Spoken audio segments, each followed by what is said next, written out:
ladang manapun, doa. Sebagaimana diriwayatkan dalam Sahih Bukhari, saat Fir'aun mencoba menjulurkan tangannya yang kotor untuk menyentuh Siti Sarah bersimpuh dan berbisik kepada langit, "Ya Allah, Engkau maha tahu aku beriman kepadamu dan Rasulmu, dan aku menjaga kehormatanku hanya untuk suamiku, maka janganlah Engkau biarkan orang kafir ini menguasaiku." Seketika, sebuah keajaiban yang mengerikan terjadi. Tubuh Fir'aun membeku. Ia sesak napas, seolah-olah tangan tak kasat mata mencekik nyawanya. Dalam ketakutannya, ia memohon agar Siti Sarah mendoakannya. Siti Sarah, dengan kebijaksanaan seorang mukminah, berdoa agar Fir'aun dilepaskan, bukan karena kasihan, tapi karena ia tahu jika Fir'aun mati di sana, ia akan dituduh sebagai pembunuh. Namun manusia yang sombong seringkali cepat lupa. Begitu tubuhnya pulih, Fir'aun kembali mencoba mendekat, dan sekali lagi, ia membeku lebih hebat dari sebelumnya.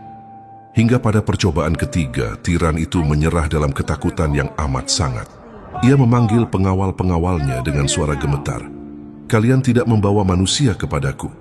Kalian membawa setan, makhluk gaib."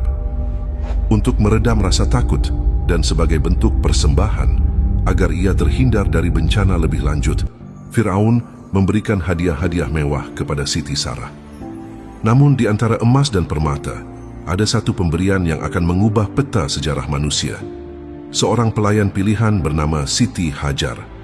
Nama Siti Hajar dalam beberapa tafsir melambangkan hajir, imbalan hadiah, atau ha ajruka, inilah pahalamu. Siti Sarah keluar dari istana dengan kemenangan iman, membawa Siti Hajar bersamanya.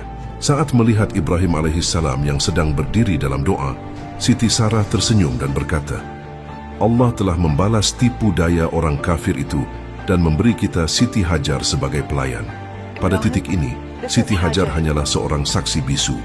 Ia yang terbiasa dengan kemegahan istana, kini menatap sepasang suami istri yang tidak memiliki tentara, tidak memiliki harta melimpah, namun memiliki sesuatu yang tidak dimiliki Fir'aun, perlindungan langsung dari Tuhan semesta alam. Di mata Siti Hajar, Siti Sarah bukan sekadar majikan. Siti Sarah adalah bukti nyata bahwa ada kekuatan yang lebih besar dari Fir'aun manapun di muka bumi. Siti Hajar melangkah keluar dari bayang-bayang istana Mesir yang angkuh menuju keheningan tempat tinggal Nabi Ibrahim alaihissalam. Di sana ia tidak melihat tumpukan emas, melainkan keagungan akhlak yang belum pernah ia temui sebelumnya. Ia melihat iman yang hidup dalam diri Siti Sarah dan suaminya. Perlahan, hatinya yang terbiasa dengan kebisingan paganisme mulai melunak. Dengan kehendaknya sendiri tanpa paksaan, Siti Hajar memilih bersujud pada Tuhan yang satu, Allah Subhanahu wa Ta'ala. Perempuan istana itu kini bertransformasi menjadi perempuan beriman, berdiri tegak di samping Siti Sarah. Namun waktu adalah penguji yang pasti. Tahun-tahun berlalu, Siti Sarah menua, namun keturunan yang dinantikan tak kunjung datang. Hingga pada satu titik, Siti Sarah, dengan keikhlasan yang hanya bisa dimiliki oleh jiwa yang paripurna, menawarkan pengorbanan yang menggetarkan. Perempuan yang percaya akan janji Allah itu menawarkan Siti Hajar kepada suaminya sendiri, Ibrahim alaihissalam. Ini bukan tentang kekalahan seorang istri, melainkan tentang kemenangan iman. Siti Sarah memilih untuk melapangkan hatinya, mengizinkan luka manusiawi hadir demi memastikan cahaya kenabian tetap memiliki jalan untuk terus mengalir di muka bumi. Ia menempatkan misi suci di atas egonya sendiri. Pernikahan terjadi dan tak lama kemudian, mukjizat itu lahir, Ismail alaihi salam. Siti Hajar, yang dahulu hidup di bawah bayang-bayang istana Fir'aun, kini menjadi istri seorang nabi dan ibu bagi seorang nabi. Lihatlah bagaimana Allah memilih. Di antara begitu banyak perempuan di istana Mesir, Allah memilih Siti Hajar dan membawanya masuk ke dalam rumah Ibrahim alaihissalam. Dari keturunan Ibrahim alaihissalam, lahirlah banyak nabi. Namun dari garis Ismail, hanya satu nabi yang diutus, dan dialah penutup seluruh kenabian, Nabi Muhammad sallallahu alaihi wasallam. Namun kebahagiaan itu tidak datang tanpa ujian. Seiring berjalannya waktu, Siti Sarah merasa perhatian Ibrahim alaihissalam lebih tercurah pada Siti Hajar dan bayi Ismail. Meski dikenal salehah dan sabar, Siti Sarah tetaplah seorang perempuan. Ia juga dapat merasakan desiran cemburu yang mulai membara. Di dalam hatinya, muncul pergulatan yang tak mudah, penting diingat.